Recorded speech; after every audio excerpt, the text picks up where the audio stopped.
ఒక గ్రామంలో గోవిందయ్య, సీతమ్మ అనే పేద దంపతులు ఉండేవారు. ఉన్న పావెకరాన్ని పండించగా వచ్చిన ధాన్యం తినటానికి సరిపోక ఒక పూట తిని, ఒక పూట పస్తులుండేవారు. దంపతులిద్దరికీ బాగా భక్తి ఎక్కువ. ధనలక్ష్మి దయ ఇంకా కలగట్లేదని, ఏదో ఒకరోజు ఆ తల్లి కటాక్షిస్తుందని అనుకునేవారు.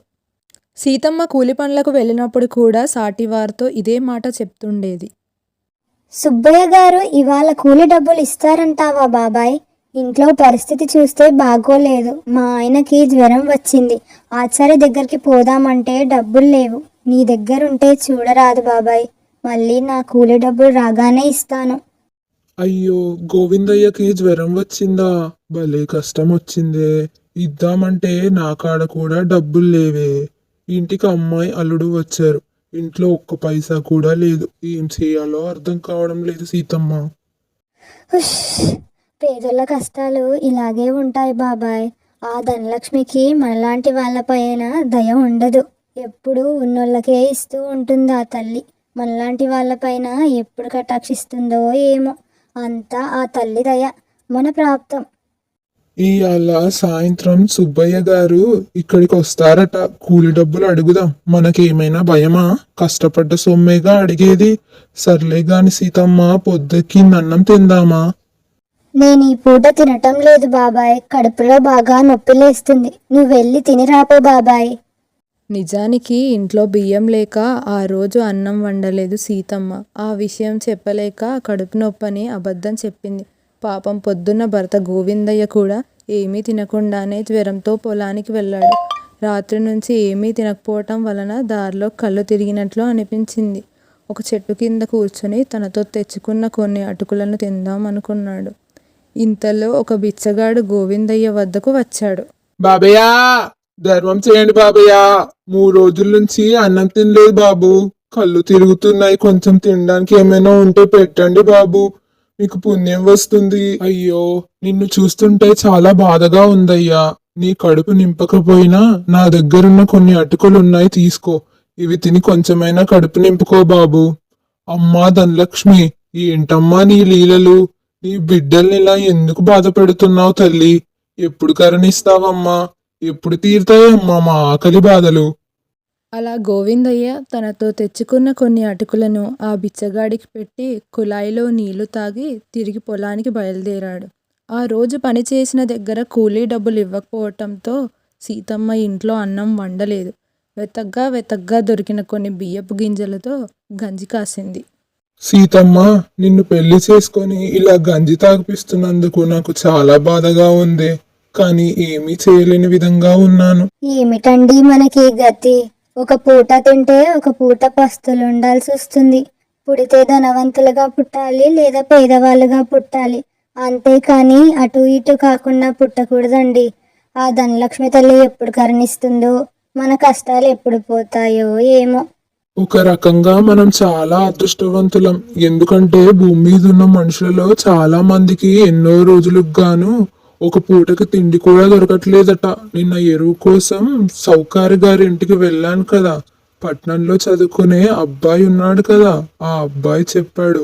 ఆ రకంగా చూస్తే మనం చాలా మంది కంటే అదృష్టవంతులం తెలుసా? ఏడ్చినట్టుంది మీరు చెప్పేది. మన పేదరికం చూసి ఏడవకుండా నవ్వినట్టుంది. ఎక్కడో ఎవరో తినకపోతే మనకెందుకండి? మన ఆకలి బాధలు ఎవరు తీరుస్తారు? అయినా ఇదంతా ఆ ధనలక్ష్మీదేవి ఆడిస్తున్న నాటకంలేండి. మనమంతా అందులో బొమ్మలం. ఆ తల్లి కటాక్షించే వరకు ఎవరూ ఏమీ చేయలేరు. ఆ తల్లికి మన మీద ఎప్పుడు దయ కలుగుతుందో ఏమో. అమ్మా ధనలక్ష్మి, ఇంకెంతకాలం ఆకలి బాధలతో మగ్గిపోవాలి తల్లి? ఒకసారి కరుణించు తల్లి. సరేలేవే, మనకి ఎలా జరగాల్సి ఉంటే అలా జరుగుతుంది. రేపు పొలం దున్నే పనుంది. నువ్వు కూడా కొంచెం పక్కనుంటే సహాయం చేసిన దానివి అవుతావు. కోడి కుయ్యక ముందే లేపు, పొలానికి వెళ్దాం.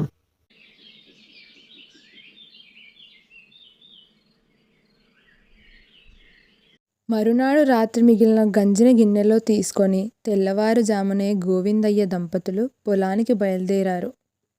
ఏమేవ్ సీతమ్మ, ఉన్నట్టుండి ధనలక్ష్మీదేవి కరుణించి మనకు పెద్ద తిన్నె నిండా బంగారం ఇచ్చిందనుకో. ఏం చేద్దామంటావు? వెంటనే తినడానికి సరిపడా బియ్యం బస్తాలు కొందాము. తర్వాత ఒక పెద్ద ఇల్లు కట్టించుకుందాము. కొంతమంది పనులని పెడదాం.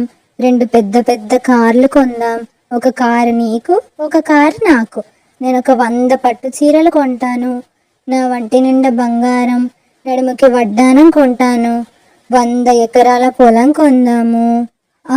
మర్చిపోయా, మీకు పట్టు పంచె, పట్టు ధోతి, కిర్రు చెప్పులు, కళ్ళజోడు కొందామండి.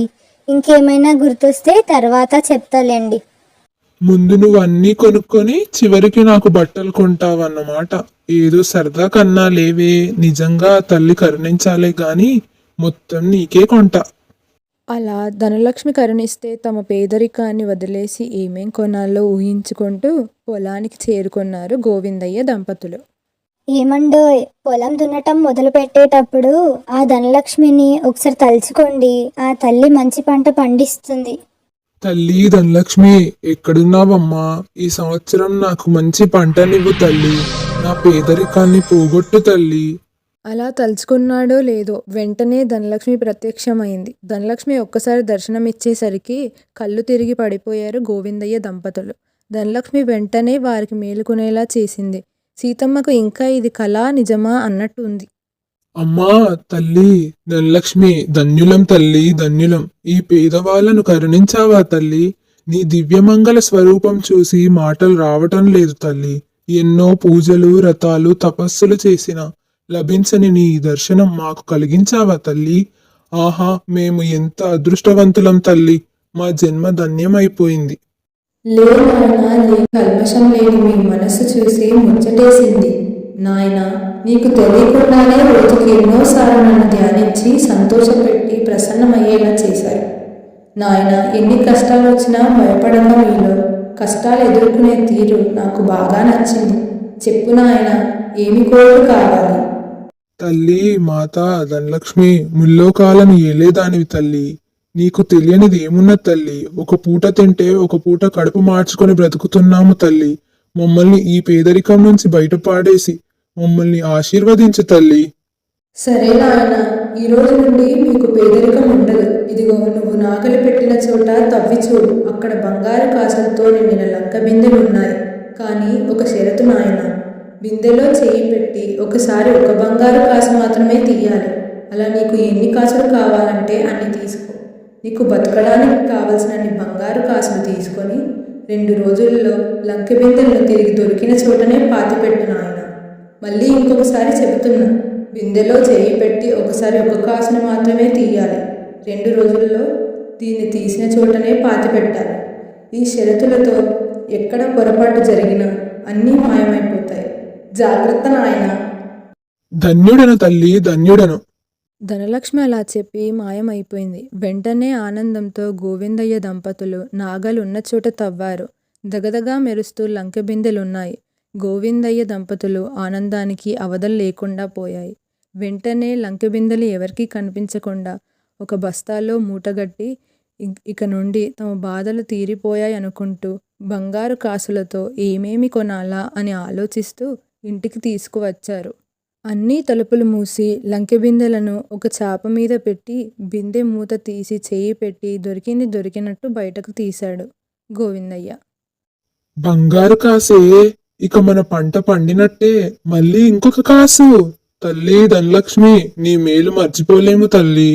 ఏమేవ్, నేను ఒక్కొక్కటి తీస్తూ ఉంటాను, నువ్వు అన్ని వరుసగా పెట్టు. మధ్యలో నువ్వు చెయ్యి పెట్టమాకు. ధనలక్ష్మికి కోపం వచ్చిందంటే మొత్తం మాయం చేసుద్ది. ఏంటండి, ఇప్పటికి 2 బస్తాలు బంగారు కాసులు అయ్యాయి. చేతులు నొప్పెడుతున్నాయి. కొద్దిసేపు ఆగుదామా? ఆకలి అవుతుంది.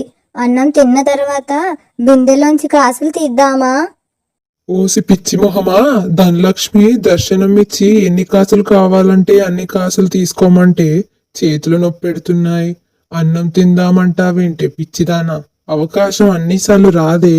నేను కాసులు తీస్తుంటా, నువ్వు కొంచెం కూడా కదలకుండా బస్తాల్లో వెయ్యి. ఈ బస్తా నిండితే ఇంకో బస్తా తీసుకురా. ఒక్క క్షణం వృధా చెయ్యకూడదు. అసలే 2 రోజుల్లో తిరిగి అక్కడికెళ్ళి పాతి పెట్టాలి. అలా భార్యాభర్తలు చేతులు నొప్పెడుతున్నా, ఆకలి అవుతున్నా, నిద్ర వస్తున్నా, సమయం 2 రోజులుందని తెల్లవార్లు బంగారు కాసులు బస్తాలో నింపుతున్నారు.